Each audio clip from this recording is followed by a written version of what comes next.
Thank you very much to Professor Ronke for inviting me. And thank you for staying, because I'm conscious that I'm staying between you and the reception ceremony, between you and a glass of Prosecco. In the next 20 minutes, I shall summarize some aspects related to fluid balance and fluid prescription. But the majority of the talk will be based on some concepts developed at an ATKI meeting in 2016, which was chaired and initiated by Professor Ronke. I'm also conscious of the fact that there will be quite a bit of repetition, and there will be repetition and reference to some of the things previous speakers have said. But I hope that I can convince you that CRRT is a fantastic modality to allow you to tailor the treatment to the needs of your patients, in particular the needs related to fluid management. And I hope that I can get it across that CRRT allows you to remove fluid when it needs to be removed, and in fact correct fluid depletion, volume depletion, when patients are volume depleted and need to be resuscitated. At the bedside, when we decide to give fluid or when we decide to initiate renal replacement therapy, there are numerous aspects which have to be taken into consideration. There's obviously clearly the fluid and the hemodynamic status of the patient, and there is the metabolic situation of the patient, so the electrolyte derangements and the acid-base disorder. And they have an impact on what we are going to do with our fluid prescription before and during RRT. At the same time, we have to be aware that the situation is dynamic and that situations will change, and patients may need more fluid administration whilst on CRRT. And in fact, they may need some new fluid administration, so there may be an increased bleeding risk, and we need to be conscious of the fact that they may need high volume blood transfusions. And all of this needs to come into our consideration when deciding what to do and how to tailor our fluid management strategy during CRRT. We may have an idea that patients need to have some fluid removed, but at the same time, we have to be conscious of the fact that fluid removal, when done too fast, is associated with hemodynamic instability, and that we have to determine at the appropriate rate. And when deciding on the modality, as elegantly outlined by Professor Rimmele, it's important to remember that we are doing two things with CRRT. We're trying to remove solutes, and we're may try to remove water. And some people need a bit more of one or the other. And it's quite important to determine at the beginning, what you're trying to achieve with your treatment. And unlike Professor Ronke, I work in an environment where I don't have everything available. And in fact, I only have one type of machine, and I have one type of filter, and we have fluids from one manufacturer. And we have a high turnover of nurses. And so my treatment and my prescription may actually also be influenced what I can actually do at the bedside. All these aspects were explored and discussed in depth at this ATKI meeting. And this is one of the figures which got produced by the group led by Professor Murrigan here in the audience.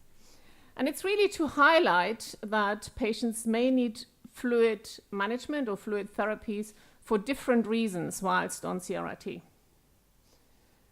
As clearly outlined this afternoon, they may just need fluid to allow CRRT to happen. They need fluid is a part of the anticoagulation, for instance.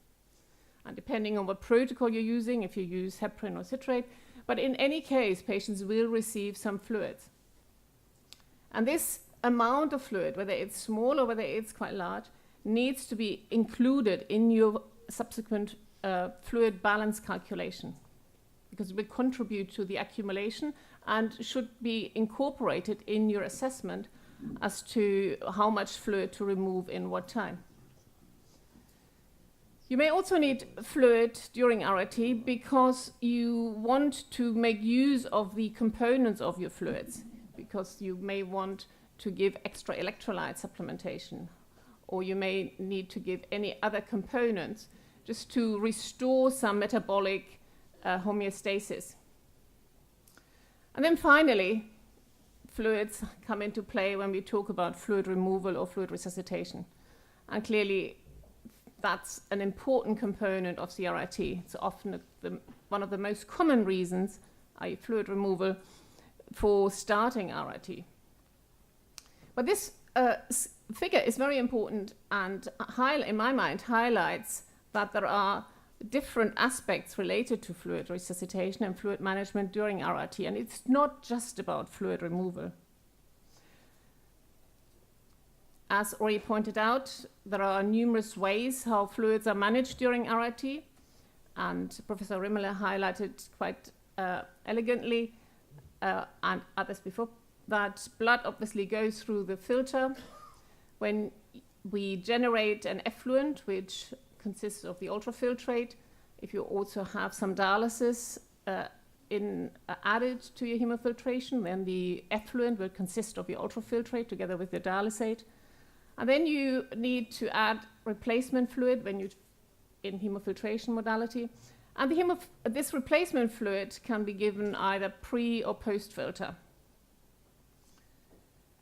Clearly, this, whether you give it pre or post filter, will affect the hemoconcentration as it occurs during the filter, and this was clearly shown earlier. So if you give the replacement fluid pre-filter, you clearly have the advantage that it will dilute the blood as it travels through the filter, and the risk of clotting, filter clotting, may reduce. But this comes at a price, because at the same time you dilute all your solutes, and you will therefore have a reduction in your solute clearance. But it may allow you to achieve your ultrafiltration rate better without clotting the filter. If you add replacement fluid post-filter, then this may have a significant impact on your risk of filter clotting, because you clearly end up with a potentially high hemoconcentration at the end of the filter. But at least it will not affect your solute clearance.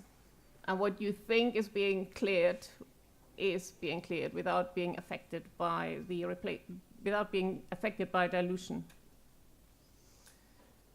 And finally, obviously, if you give the replacement fluid post-filter, then the replacement fluid with all its component will go straight into the blood and will not be filtered off or removed. And you make more use of your replacement fluid. And clearly these are considerations which we make at the bedside, and sometimes the nurses do it without us knowing, because they have to keep the filter going. But they highlight that one decision about one type of fluid and where to put it will have implications and affect other things. In this case, the solute clearance. Most of us start renal replacement therapy either to remove solutes or to remove fluid. Fluid overload is one of the most common causes for the reasons for initiation of CRRT. But I put it to you, that's not absolutely necessary. In fact, we can use CRRT in patients to resuscitate them. It is possible to administer fluids during CRRT to correct hypovolemia. Now, the fluid can be given intravenously, but it could also be given through the machine. And clearly, our prescription and our fluid management depends on the patient in front of us at the time of the assessment, accepting that this may change and that tomorrow the situation may be different and the whole fluid prescription may have to change again and be adjusted. But clearly, when dealing with a hypovolemic patient who needs CRRT, there is no indication for fluid removal, and they may need fluid replacement, either intravenously or via the machine. If the patient in front of us is euvolemic, then they may or may not need fluid removal. And clearly, whether they need to have fluid removed in order to maintain them euvolemic depends on the difference between the fluid intake and what's going out. Because this patient who needs CRRT may still have fluid outputs, either in the form of drainages from drains or other ways. They may still be passing urine. And if they're euvolemic, then either they may not need any fluid removal, or they just need a tiny amount of fluid removal in order to maintain euvolemia. And in order to judge this, it is crucial that you know exactly what goes in and what comes out. And in the assessment of fluid intake, it's crucial to include all the various types of fluid which are being used and administered. For instance, the fluid used for anticoagulation, the fluid used to just administer drugs. And an accurate fluid charting is essential in order to maintain or restore euvolemia via the CRRT, via adjustment of CRRT. Clearly, if patients are fluid overloaded, then the idea would be, or the aim would be, to remove fluid and to limit the fluid intake. And as you can see, CRRT allows you to do all of this. And it can change. May change during the day, it may change from day to day. But CRRT is able to tailor the fluid management according to the needs and the conditions of the patient. In order to achieve or maintain euvolemia, you essentially use your assessment, and you may or may not prescribe fluid removal. If you decide that patients need fluid removal, then you have got two main ways of doing this. And essentially, as illustrated by this cartoon during the ATKI conference, we will do this predominantly by balancing replacement fluid with ultrafiltration. And if they're the same, if you remove as much fluid as goes in, then clearly there is a net of 0. Most of us, and most commonly, fluid is removed and fluid overload is corrected by just increasing the ultrafiltrate, by keeping the replacement fluid fairly steady and increasing or decreasing ultrafiltration. This means this works and is commonly practiced, and a lot of nurses have routine in this, but it comes again at a price. It comes at the price of altering your solute clearance at the same time, continuously. So you lose oversight of solute clearance, oversight of the dose you were trying to administer. Another method of achieving fluid removal and maintaining euvolemia is by keeping the ultrafiltration rate fixed, so removing the same amount of fluid every hour and using the replacement fluid to balance and achieve a particular delta. The advantage of this technique is that your ultrafiltration is fixed, therefore your solute clearance is fixed. The disadvantage or potential risk is that it's less commonly used, and it may require some training in your unit. But two ways of dealing with fluid removal, and if solute clearance is very, very important to you, clearly then you would probably opt for method B, where you have a fixed, continuous, reliable solute clearance. If it's less important and the nurses are unable to do this continuously every hour, then maybe method A is more practical. The next question is, what type of replacement fluid or dialysate would you actually use? Now, most of us here use commercially available fluids, and reality is we usually have one or two suppliers. The majority will have one supplier. They will use the machines and the bags of fluid from this one supplier. Some in the room are fortunate have have a greater choice. But I put it to you that you will have 1 or 2 or 3 different bags from one supplier, and it's crucial that you know what's in these bags. And it's very difficult to read these here, but these are the different bags of fluid available from different commercial companies. And ultimately, they're very, very similar, but actually they're not the same. And they vary a little bit in the dextrose concentration, they vary in the calcium concentration, they vary in the bicarbonate concentration, but there is little variation in sodium. And the majority of fluids from commercial companies will have a sodium concentration of 140. Most companies offer 1 or 2 bags with a sodium concentration of 136. And there is 1 bag, which I know of, with a sodium concentration of 130. And for most patients, this is absolutely fine. And that is exactly what we want. We want to restore a normal sodium level. But it's obviously a problem if you're dealing with somebody who has a major sodium disorder, either severe hyponatremia or severe hypernatremia.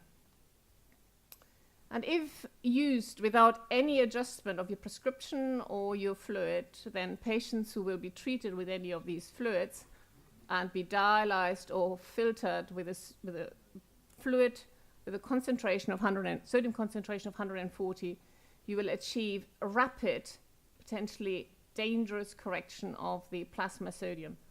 So you need to know, when dealing with the situation, you need to know which type of bag you're using. And you need to have some strategy of how to prevent over rapid correction of sodium disorders. The way to do it is either adjust your renal replacement therapy prescription, because you may decide you don't want a continuous exposure to any of these fluids, and you may go to shorter sessions of RRT. You may have some other adjustments by changing or adding sodium or water, or you may be in a situation where you're a hospital and your pharmacists allow you to manipulate the fluids, either by, if you want to manipulate the sodium concentration, either by adding sterile water or adding very concentrated sodium. But whatever is allowed in your hospital is fine. The key is that you need to have something in place, because these patients do turn up, and if you dialyze or filter them using the currently available fluids, they're at high risk of serious life-threatening problems as a result of rapid correction. Finally, fluid removal. We do it all the time, but when should we do it? Is there an optimal time? How fast? The nurses obviously clearly prefer the slower the better. We wanted to all fluid to be removed as quickly as possible, ideally within a day. And when should we stop?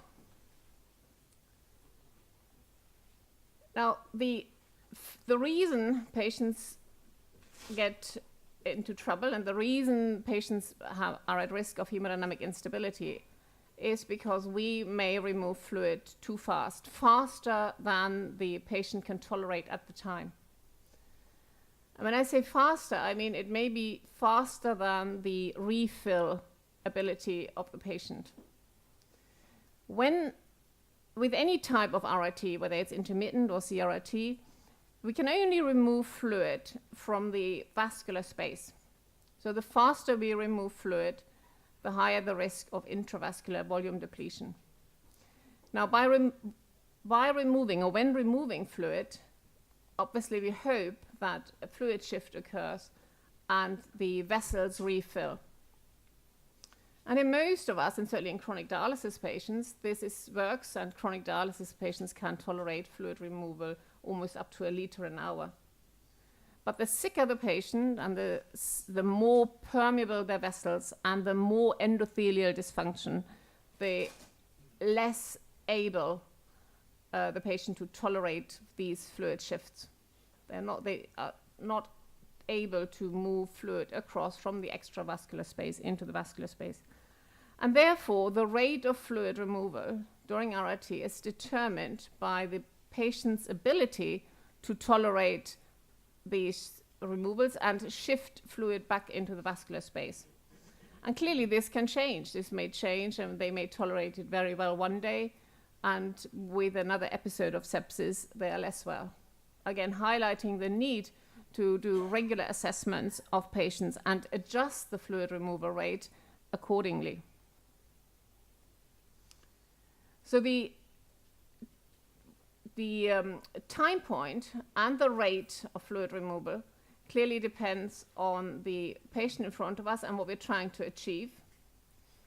And the prescription and our aim, or the total fluid removal aim, depends on our tight fluid balance chart with clear inputs and outputs, and the treatment goals for the patient. And just to highlight this, I show you two more figures from a different ATKI meeting from 2014, where the group looked at fluid therapy in general and developed the concepts of different phases. And I bring them up because they are clearly important for CRRT. When dealing with a very sick patient, at the beginning, most of us focus on survival and rescue. And during this time, fluid treatment, fluid administration, often in large amounts, is essential. We then hope that patients get better and stabilize. And then it's clear now, it has become clear in the last few years, that then there follows a period of de-escalation, where we hopefully remove all the things again and focus more on recovery and rehabilitation. And if you look at fluid balance and fluid intake and output during this time, that it's clear that most people probably need a lot of fluid in the early phase, in the rescue phase. Hopefully they don't need ongoing fluid accumulation in the subsequent phase. And then there is the time where the clinical assessment tells us that patients are ready for a de-escalation. And during this time, the focus should be on fluid removal, either with diuretics or, if necessary, with extracorporeal means. So the time point depends on, again, the state of the individual patient in front of us. And so therefore, in summary, the fluid management prescription during CRRT should consist of several different steps and include different principles. An important component is to determine the solute clearance rate, so a dose, and to make an assessment of the patient and decide how much clearance is required, or how much, what is the waste load on the patient and the kidneys. Once you've decided on the dose, then it's important to do a fluid assessment and decide what the fluid needs of the patients are. And does fluid need to be removed? Is fluid administration required? Or are patients actually euvolemic, and all we need to aim for is maintaining euvolemia? The next step would be to determine the type of RRT, the modality, but also determine the type of fluid used for the purpose. In the majority of cases, we will use the standard bags from the shelf, and they may vary in their potassium concentration. But there are individual situations where we may have to deviate from our normal practice, either because of major sodium disorders or because of major acid-base disorders. And then lastly, timing is crucial, and this refers to timing of initiation and timing of discontinuation. Regular assessments are vital to help us switching and adjusting our therapies. And at this point in time, reality is that our tools to do a correct assessment of the patients are very limited. We don't have any good, easily usable bedside tools to tell us patients are euvolemic.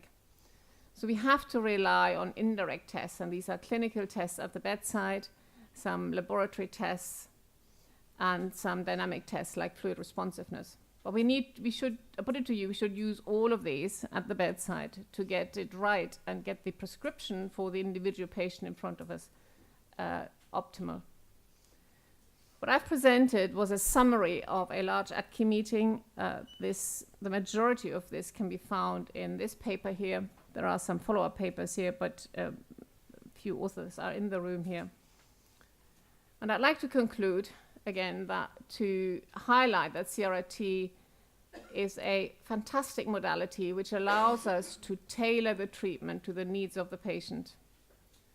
But an understanding of the technology and understanding of the adjuncts, the fluids, the filters, the citrate is important, together with an accurate assessment of the patient, so that ultimately we can do what we are aiming to do, an individualized treatment where the treatment gets adjusted to according to the needs and our therapeutic goals.